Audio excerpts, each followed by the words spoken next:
ఎవరి హయాంలో ఏ పనులు అవుతే ఆ పనులు ప్రచారం చేసుకోవడం తప్పులేదు.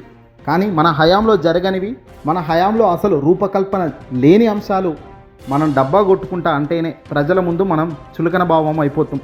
క్రెడిట్ చోరీ అనేది ఏమాత్రం మంచి పద్ధతి కాదు.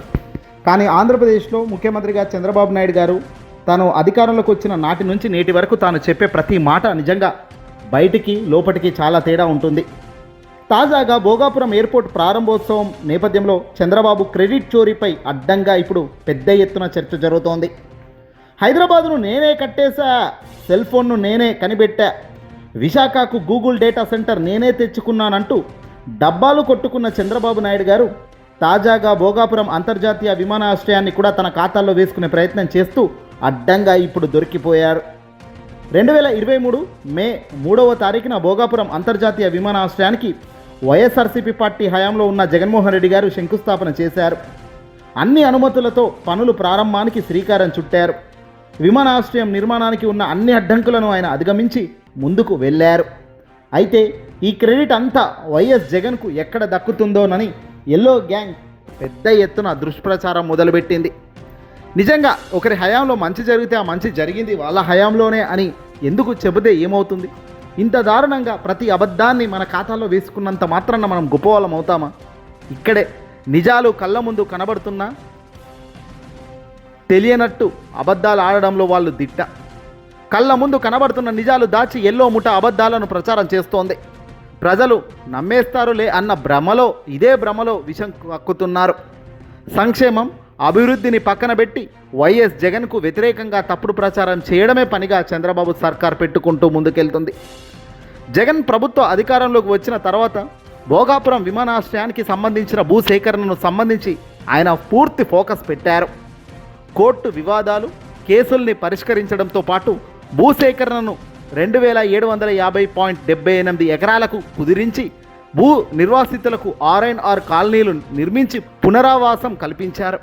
అనంతరం భోగారం విమానాశ్రయం పనులకు సంబంధించి GMR సంస్థతో కనెక్షన్ అగ్రిమెంట్ చేసుకున్నారు. ఎయిర్పోర్ట్కు అవసరమైన NOCలు సహా మిగిలిన అన్ని అనుమతులను అక్కడ పొందారు. ఇది భోగారం ఎయిర్పోర్ట్ రియల్ స్టోరీ. 2014-2019 మధ్య తెలుగుదేశం పార్టీ ప్రభుత్వం భోగాపురం ఎయిర్పోర్ట్కు ఏ అనుమతులు లేకుండా శంకుస్థాపన చేసి వదిలేసింది. ఆ తర్వాత వచ్చిన వైఎస్ఆర్సీపీ ప్రభుత్వం అప్పటి జగన్మోహన్ రెడ్డి గారు ముఖ్యమంత్రి హోదాలో విమానాశ్రయ నిర్మాణానికి అవసరమైన అన్ని అనుమతుల కోసం ఢిల్లీ స్థాయిలో ప్రయత్నాలు చేసి ముమ్మరం చేయడంతో పాటు మరోవైపు క్షేత్రస్థాయిలో రైతుల సమస్యలను కూడా ఆయన సాల్వ్ చేసి అందరినీ హ్యాపీ చేస్తూ ముందుకు తీసుకెళ్లారు.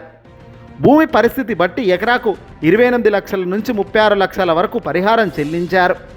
డి పట్టా భూములకు జీరా రహిత భూమితో సమానంగా పరిహారం మంజూరు చేశారు. దీంతో రైతులు చాలామంది పిటిషన్లు ఉపసంహరించుకున్నారు.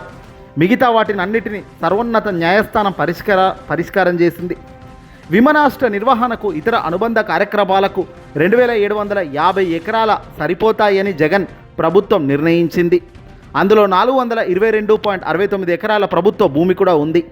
మిగిలిన 1413 మంది రైతులు చెందిన 1383.39 ఎకరాల జీరైతా భూమి నుంచి మరింత భూమిని తీసుకొని లబ్ధిదారులకు అందరికీ కూడా న్యాయం చేస్తూ అసైన్డ్ భూసేకరణ ప్రక్రియను అధికార యంత్రాంగం పర్ఫెక్ట్గా పూర్తి చేసింది. ఇందులో విమానాశ్రయం నిర్మాణానికి ప్రభుత్వం సుమారు 2203 ఎకరాల భూమిని కేటాయించింది. తెలుగుదేశం పార్టీ ప్రభుత్వం అక్కడికక్కడ వదిలేసిన దాదాపు 117 ఎకరాల భూసేకరణ ప్రక్రియను వైసీపీ ప్రభుత్వం పూర్తి చేస్తూ 900 కోట్లతో 2751 ఎకరాల భూ సమీకరణ పక్కాగా పూర్తి చేసి సక్సెస్ఫుల్గా ముందుకెళ్ళింది. కేసులు వేసిన రైతుల డిమాండ్లను ఎక్కడికక్కడ పరిష్కరించింది. రెట్టింపు పరిహారం ఇచ్చింది. ఇల్లు కోల్పోయిన 376 మంది నిర్వాసితుల కుటుంబాలకు దాదాపు 80 కోట్లతో టౌన్షిప్ను తలదన్నేలా సౌకర్యాలతో మంచి కాలనీలు నిర్మించి వాళ్ళకి ఇచ్చి సంతోషపరిచింది. ఇన్ని చేసి చివరికి ఈరోజు భోగాపురం ఎయిర్పోర్ట్ చూస్తుంటే ఆ క్రెడిట్ మొత్తం చంద్రబాబు తన ఖాతాలో వేసుకునే ప్రయత్నం చేస్తూ ఎల్లో మీడియాను అడ్డు పెట్టుకొని దుష్ప్రచారం చేయడం న్యాయమేనా? బహుశా ఒకరు ముఖ్యమంత్రిగా ఉన్నప్పుడు బహుశా ఆ ముఖ్యమంత్రి చేసిన మంచి పని చెప్పాల్సిన పని లేకపోతే సైలెంట్గా ఉండు, తప్పులేదు. కానీ ప్రచారం చేయడం ఎందుకు పనిగట్టుకొని? పైగా ప్రచారం చేయడం అటుంచి ఎల్లో మీడియా దుష్ప్రచారం చేయడం మరీ దారుణం కాదా? ఒక మంచి పని నువ్వు చేయకపోగా, నీకు అవకాశం దేవుడు ఇవ్వకపోగా పక్కవాడి అవకాశం పక్కవాడికి ఇచ్చి ఆ పక్కవాడి చేత మంచి జరిగి ప్రజలు మంచి పొందుతున్నప్పుడు అది ఓర్వలేక అది జీర్ణించుకోలేక దాన్ని కూడా మన ఖాతాలో వేసుకోవాలన్న దుర్మార్గపు ఆలోచన మంచిదా? ఆలోచన చేయాలి ప్రజలారా. ఏదో ఒక రోజు మార్పు రావాల్సిందే. ఎప్పటిదాకా ఈ కక్షలు, ఎప్పటిదాకా ఈ ఇదే మాదిరిగా బురద జల్లే కార్యక్రమాలు, చోరీ చోరీ చోరీ ఎంతకాలం చేస్తావయ్యా ఈ చోరీ? 40 ఏళ్ళ సీనియర్ రాజకీయ నాయకుడు నన్ను చెప్తూ వచ్చా, హైదరాబాద్ మొత్తం నీ కళ్ళారా నీ చేతులారానే అభివృద్ధి చేశానంటావు. బెంగళూరు, చెన్నై, తమిళనాడు అన్ని రాష్ట్రాల్లో నీ ప్రమేయం ఉందంటావు. దేశవ్యాప్తంగా గొప్ప హోదాను నాకు ఉంటే నేను వద్దు నాకు హోదాలు వద్దు అని అన్నాను అని గొప్పగా ఆటలు నువ్వే చెప్తావు. టెక్నాలజీ తెచ్చింది నువ్వే, సెల్ ఫోన్ కనబెట్టింది నువ్వే, సిమ్ కార్డ్ ఎలా వెయ్యాలో చెప్పింది నువ్వే, శుక్రుడికి గురువుకు ఎలా ప్రకృతిని నడిపించాలో కూడా బహుశా నువ్వే చెప్పి ఉన్నావేమో. పైనున్న సూర్యుడు చంద్రుడు ఏ టైంకు ఎక్కడ వెలగాలో చెప్పింది బహుశా నువ్వేనేమో, మాకు తెలియదు. కానీ ఇప్పటిదాకా ఒక లెక్క, డిజిటల్ మీడియా డిజిటల్ సునామీలో నువ్వు చెప్పే అబద్ధాలు వరదలా కొట్టుకుపోతాయి సుమా, జాగ్రత్త. భోగాపురం ఎయిర్పోర్టు విషయంలో జగన్ తన అధికారం హయాంలో వైఎస్ఆర్సీపీ పార్టీ తన హయాంలో చేసిన మంచిని భోగాపురం ఎయిర్పోర్టుకి పొద్దు టైం టు టైం ఫినిష్ చేయగలిగిందంటే అది జగన్మోహన్ రెడ్డి గారు తన హయాంలో స్పీడప్ చేసిన విధానానికి శ్రీకారం చుట్టవచ్చు. కానీ ఇక్కడ చంద్రబాబు నాయుడు గారు ఏం చేస్తున్నారు? తన హయాంలో జరిగిన ప్రతీదీ లాగేసుకోవడమే తనకు ఉన్న చోరీ గుణం. జగన్ హయాంలో జరిగిన మంచంతా తన ఖాతాల్లో వేసుకుంటూ దుష్ప్రచారం చేయడంలో ముందు అడుగులు వేస్తున్నారు. గతంలో ప్రతిపక్ష నేతగా ఉన్నప్పుడు జగన్ చేసిన వ్యాఖ్యలకు సొంత భాషలు చెబుతూ ఎల్లో మీడియా చెలరేగిపోయింది. అయితే విమానాశ్రయానికి ముఖ్యమంత్రి హోదాలో జగన్ శంకుస్థాపన చేశారనే అసలు వాస్తవానికి వాళ్ళు రావడం లేదు. ఆనాడు జగన్ కేవలం శంకుస్థాపన పరిమితం కాలేదు, భూసేకరణకు సంబంధించిన పెండింగ్లో ఉన్న న్యాయపరమైన వివాదాలన్నిటికీ చెక్ పెడుతూ పరిష్కరించారు. కావాల్సిన అనుమతులన్నీ తెప్పించారు. అన్నీ చేసిన తర్వాత 30 నెలల్లో పూర్తి చేయాలని జిఎంఆర్ సంస్థకు లక్ష్యం విధించి మరీ కొబ్బరికాయ కొట్టిన ఘనత జగన్ది. కానీ ఎల్లో మీడియా మాత్రం ఎయిర్పోర్టును వ్యతిరేకించారంటూ ఆనాడు దుష్ప్రచారం చేశారు. భోగారం అంతర్జాతీయ విమానాశ్రయం కోసం చంద్రబాబు 2015లో రైతుల నుంచి 15,000 ఎకరాలను సేకరించాలని నిర్ణయం తీసుకోవడంపై స్థానిక రైతుల్లో పెద్ద ఎత్తున ఆందోళన వ్యక్తమైంది. ఈ ఆందోళనతో జగన్ కూడా ఏకీభవించారు.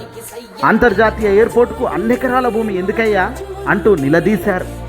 2,300 ఎకరాలు ఉంటే సరిపోతుంది భూమి, నువ్వు 15,000 ఎకరాలు ఏం చేసుకుంటావు? అన్యాయంగా రైతులను మోసం చేయడం ఎందుకు అంటూ ఆ రోజు ఆ మాదిరిగా మాట్లాడిన మాటలను వక్రీకరించి భోగారం ఎయిర్పోర్టుకే జగన్ వ్యతిరేకించాడు అన్నాడు అంటూ ఈరోజు మాట్లాడడము దుష్ప్రచారం చేయడము నిజంగా పరాకాష్ఠకు పరాకాష్ఠ, మీ అధికారంలో ఉన్న వాళ్ళ పరాకాష్ఠ.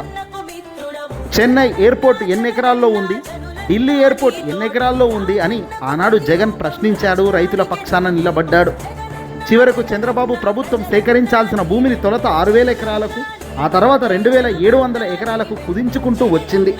చివరకు 2017లో చంద్రబాబు అధికారంలో ఉన్నప్పుడే 2,700 ఎకరాల్లో ఎయిర్పోర్ట్ నిర్మాణం చేపట్టాలని నిర్ణయించడంతో పాటు ఇందుకోసం ఏర్పాటు చేసిన Bhogapuram international airport limited company పేరు మీద 1,500 కోట్ల అప్పు కూడా హడ్కో నుంచి తీసుకోవడానికి అనుమతిస్తూ జీవో ఇచ్చారు. అయితే బలవంతపు భూసేకరణ వ్యతిరేకిస్తూ కొందరు రైతులు ఆనాడు కోర్టు మెట్లెక్కారు. ఇవేవి పట్టని ఎల్లో గ్యాంగ్ ఆనాడు భూసేకరణ వ్యతిరేకించి ఎయిర్పోర్టును అడ్డుకున్నారంటూ ఈరోజు ప్రచారం చేయడం ఏంటి?